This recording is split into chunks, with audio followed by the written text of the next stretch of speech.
வணக்கம் நேயர்களே. இன்னைக்கு நம்ம யோகம் வெல்னஸ் சேனல்ல பார்க்க போற சமையல் என்ன பார்த்தீங்கன்னா, ஆரோக்கியமான சமையலானது சிவப்பு அவல்ல நம்ம உப்புமா பண்ண போறோம்.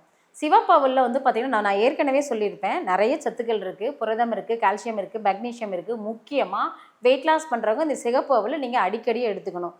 அதே மாரி இது வந்து பார்த்தீங்கன்னா, சீக்கிரமா செஞ்சிடலாம். ஸோ இன்னைக்கு சிவப்பு அவல் உப்புமா பார்க்கலாம். வாங்க வீடியோக்குள்ள போலாம். தேவையான அளவு எண்ணெய் விட்டு கடலைப்பருப்பு, கடுகு உளுத்தம் பருப்பு போட்டு தாளிச்சிருக்கேன். கூடவே வெங்காயம், நான் 100 கிராம் சிவப்பு அவல் எடுத்திருக்கேன். நல்லா கடலைப்பருப்பு, உளுத்தம் பருப்பு நல்லா வணங்கட்டும். நான் இதுல பச்சை மிளகாய் தான் போட்டிருக்கேன். வெங்காயம், கருவேப்பிலை போட்டு நான் வணக்கிட்டு இருக்கேன். நல்லா வணங்கினதுக்கு அப்புறமா நாம சிவப்பு அவலை ஆல்ரெடி நான் கழுவி ரெடி பண்ணி வச்சிருக்கேன். கழுவி நல்லா தண்ணி பிழிஞ்சிட்டு வச்சிருங்க. அதுலயே அது ஊறிக்கும்.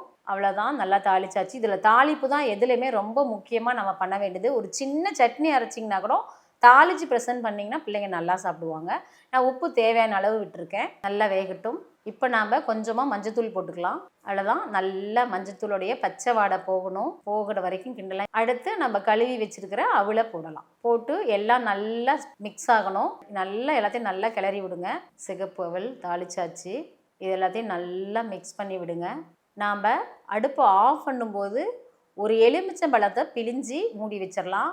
பாருங்க, விநாயகர் சதுர்த்திக்கு கூடவே வந்துட்டு ஆயுத பூஜை, சரஸ்வதி பூஜை, முக்கியமாக விசேஷ நாட்களில் விநாயகருக்கு படைக்கிறதுக்கு இது ரொம்ப ரொம்ப உகந்தது. சாமி பிரசாதம். இதில் நம்ம இனிப்பும் செய்யலாம், காரமும் செய்யலாம். சக்கரை பொங்கல் செய்ய முடியாதவங்க இதில் செஞ்சு வைங்க.